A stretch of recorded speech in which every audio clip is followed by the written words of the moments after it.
It shows up here as your energy, the Ace of Cups, okay?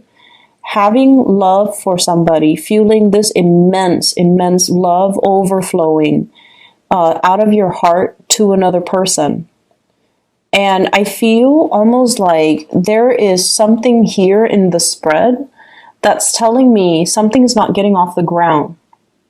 You could be working with this person, they could be a friend, and so you might not want to mess up the working dynamics or the friendship. And as a result of it, you don't let your feelings known, even though you feel it immensely.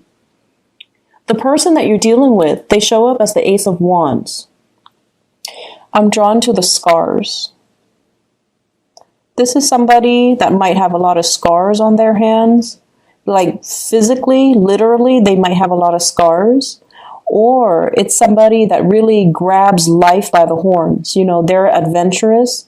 They're risky. They might not stay around in one place. They're trying to make a lot of things happen for themselves. They're also somebody that you might feel they're not going to stick around. So I don't want to I don't want to kind of like limit their options. I don't want to keep them with me. I want them to roam. For some of you, you might be dealing with a fire sign, Sagittarius, Aries, or Leo. And there is a sense of destructiveness with this person. Either they are, prone to being very impatient and make bad decisions and impulsive and go after the first thing that they see, or there is a carelessness about them in the way that they live their lives. They might be here today, gone tomorrow. And I'm once again drawn to the scars. So it might be someone who's accident prone or somebody that likes to create, tension and conflict in a situation. And so as much as you care about this person, I feel like you don't feel safety in their love, or you don't feel like they're the right person for you, even though you feel an immense sense of attraction and just kindness and like this soulful connection that you have with another person. And I feel like for many of you, especially, I see a very strong singles vibe. For many of you, you're not short on suitors. You're not short on attention from other people. But there is somebody in your midst that is very dynamic, very different, very colorful. They bring a lot of excitement into your life. If you feel like you've just been going through the motions, working hard and just getting through things, working home too, then I feel like this person, they bring a breath of fresh air, or they're so exciting to be around. But for whatever reason, you don't trust. It's like things are just not getting off the ground for whatever reason. Taking 2 steps forward, 1 step back. It's like things are very, very slow, even though there's a lot of attraction and there's a lot of love. Something's not getting off the ground. So I'm inclined to believe like could be a friend that you're falling for, or somebody in your work environment, and you don't want to ruin the dynamics. The person could also have a lot of suitors. This is a card about communication and the arrows of love. She's kind of either pushing for the communication, or she is blocking off the communication. It's somebody who is inundated by too many text messages, too many emails, too many messages, through Messenger. So it's somebody that has a lot of attention that a lot of people like, and they might have a lot of things going on in their lives, and they're trying to sort things out. They're trying to manage, and they're trying to, they might have a lot of options as well. And so you see them as someone who's quite popular, very dynamic, very fun to be around, but you fear that as much as you love them and as much as you feel for them, you feel like they're not a safe choice. They're not a traditional type of a person that you would, normally go for. They're different. And so it can feel a little bit scary. It can feel a little bit scary. I feel like you're dating somebody or interested in somebody who is very different from the types that you dated in the past. So I feel like some of you, if you've been dating, for example, investment bankers, you're now drawn to, like a football coach. So it's like something very unconventional, and it's thrilling and exciting. It's somebody with a really good, like they have a lot of life experience under their belt. And it's somebody that has traveled a lot. It's somebody that is, they see the world as a place to explore. And if they come to you and they're like, hey, let's go exploring, you feel like you can't really trust them to be a good relationship partner. Just because they're more adventurous, more daring, more of an adrenaline junkie, you feel like you can't really trust them as a relationship partner. But I feel like your assessment might not be accurate. They might be, into the adrenaline rush, but that doesn't mean they're going to carry that into their relationship and say like, oh, I'm not monogamous, because one person's not enough for me. I don't feel that way. So I feel like, what they do to find the thrill in other areas of their life doesn't really translate over into their love arena. So I feel like you might need to, really look at this person and how their patterns in relationships and how they live their lives. But I feel like they're very honest and very truthful. But I feel like something's not really getting off the ground because you fear the connection. I feel like for others of you, there's another relationship partner as well. And what I have is somebody that's offering you something very solid, someone who's very hardworking, somebody who's like a safer choice. They're predictable. They're romantic. They're also like, they don't leave when the going gets rough. And they're somebody that stays around. They don't really like to experiment. They like the tried and true. And they're like a creature of habit. And I feel like it might be an earth sign, a Taurus, a Virgo, or Capricorn. And I'm also feeling like you might be drawn to a workaholic, not an alcoholic, a workaholic, someone that takes their jobs really, really, really seriously. They might be a little bit dull and boring, and they're all work, work, work, and they don't really talk about anything else. And I feel like you want to offer this person some fun, some excitement, but it just seems like you can never get past that friend zone, okay, for whatever reason.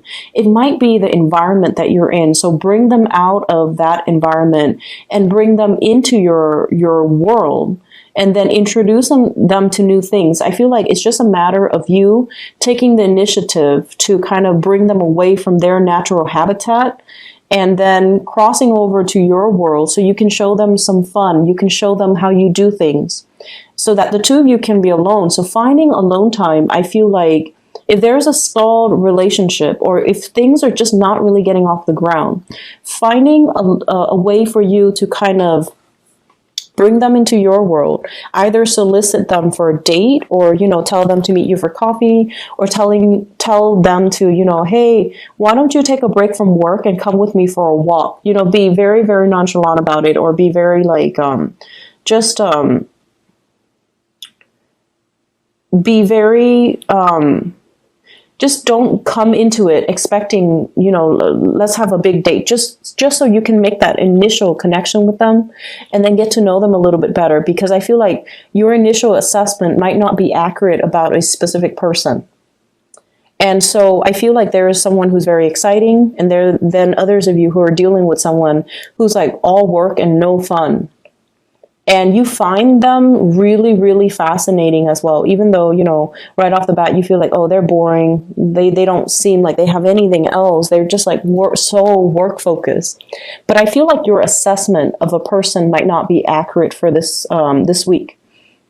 But either way, I feel many of you are naturally very, very drawn to another person, and you want to spend the time with them. I see many of you kind of like, every time, in conversation with other friends or other people, if their name comes up, you kind of, it rattles you a little bit. And I see somebody like right outside your door, you're outside their door, kind of hovering, trying to rehearse in your mind, like, what should I talk to them about? How should I need to plan out the conversation so that I have something to say. Otherwise, there's going to be that awkward silence. So I feel like you're trying to rehearse a conversation in your head, or you're trying to think of like talking points so that the conversation doesn't lag, or there's no lull in the conversation, and that would in turn, create the awkward silence. I see you wanting to get to know somebody, wanting to get them out of their element so that you can get to know them more on a personal level. But nothing is really being done. It's like admiring somebody from afar, but there's no concrete actions taken from your end to make it a reality. Okay, so this is something we need to work on. We need to make our intentions a little bit more known, and we need to be a little bit more verbal with, hey, why don't you take a step away from work and, go for a walk with me or get some coffee with me? Or you can say, like, you've been working really hard. You want to take a break and, do this with me? I feel like that would be a really non-threatening, non-committal way to spend time with somebody in a platonic way without giving your intentions away. So if you don't want them to know that you like them, but you want to spend one-on-one time with them, it would be a really good way for you to, get your foot in the door, okay? Other areas of your life, Libras, I feel like the emotional life spilling into this spread here. And what I'm seeing here is we have the Justice card, which is your card. And what is telling me is there needs to be a better balance of emotions and in the work environment, okay? Balancing out emotions in the work environment. And especially for those of you who are in positions of power, we have the Emperor here. This is someone who is very prominent, very revered and respected in the work environment. So if you are in a work environment where you're managing people, you're managing personnel, you need to learn to be very, very impartial and very fair. So that means treat one person the same way that you would treat another person. And, it seems very, very intuitive, right? But I feel almost like, and this is a natural inclination for all of us, we have people that we gravitate towards. We have people that we like more than others. We have people that we're a lot more compatible with than other people. And in a management position, we need to separate those personal relationships or those personal feelings in the way that we treat our personnel, in the way that we treat our coworkers, in the way that we treat other people. So erring on the side of fairness and integrity, I feel like that's going to be very crucial for you. It sets you apart as management material.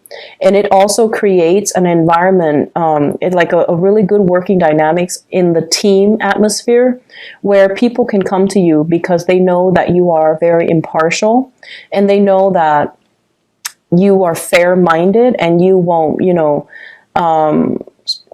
so that you will give proper advice to everybody. So I feel like, being a lot more impartial, being more understanding, and being a little bit more, it's like taking the moral road, okay? Taking the high road, living up to your true potential, being a really good leader, and being very impartial in how you deal with your subordinates.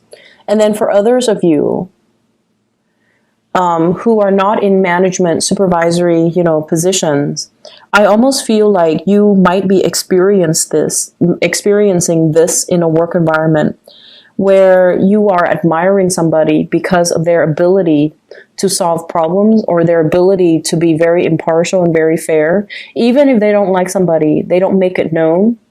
They just treat everybody like one person is exactly like the next. And I feel like that's really going to create like a paradigm shift within you. And I feel like you are in awe and admiration of this person.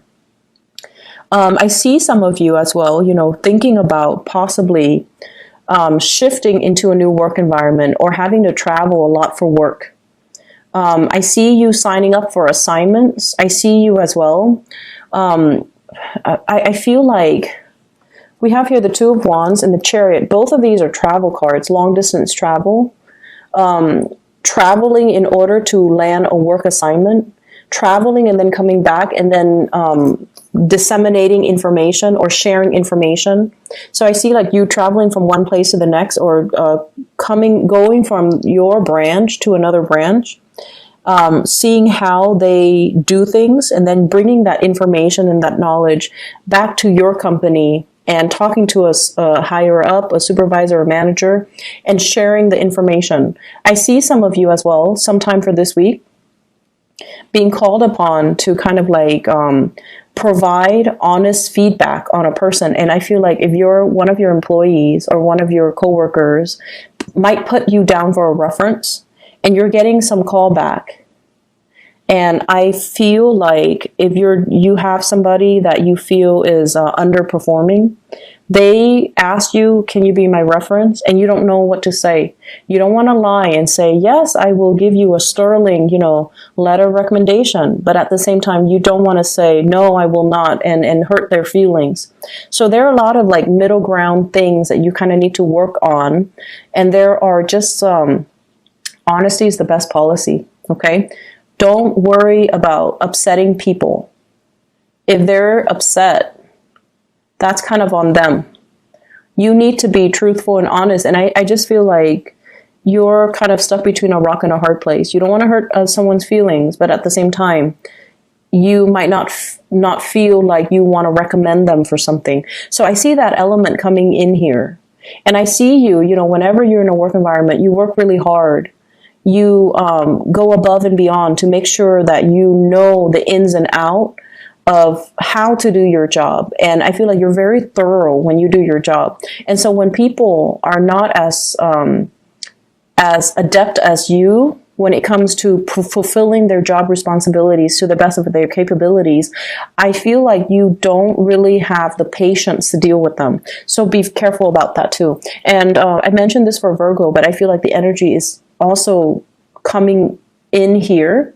Honesty is the best policy. Err on the side of, neutrality, but at the same time, you are someone that people look up to. So make sure you set a good example.